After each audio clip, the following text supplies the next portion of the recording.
Lectures audio editor, এটা আপনি play স্টোরে অ্যাভেলেবেল পেয়ে যাবেন। তো এটা দিয়ে কিভাবে আপনার ভয়েসকে প্রফেশনাল ভয়েসে কনভার্ট করবেন এটা আজকে আমি তোমাদেরকে শিখিয়ে দিব। ওপেনের উপরে একবার ক্লিক করে আপনি আপনার যে ভয়েসটি এডিট করবেন সেটি এখানে অ্যাড করে নেবেন। তো আমি আমারটা অ্যাড করে নিচ্ছি।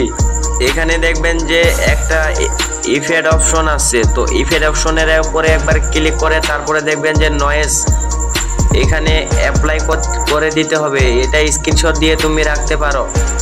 আবার ইফেক্ট অপশনে একবার ক্লিক করে দেওয়ার পরে তারপরে দেখবেন যে কম্প্রেসর, এখানে আপনি আমার মতো করে রাখে দিবেন, তারপরে অ্যাপ্লাই করে দিবেন ফুল ভিডিওটাতে। তারপরে এখানে একটা দেখবেন যে অপশন আছে ইকুয়ালাইজার, তো এখানে আমি যেমনে যেমনে রাখছি এইভাবে আপনারাও রেখে অ্যাপ্লাই করে দিবেন। আপনি যদি এইভাবে অ্যাপ্লাই না করে দেন তাহলে আমার মতো করে আপনার ভয়েস হবে না।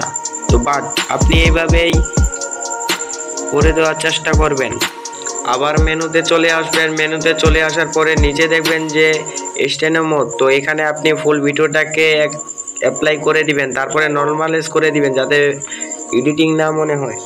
তো আমি নরমালাইজ করে দিলাম। এখন ভিডিওটা তুমি একবার শোনো।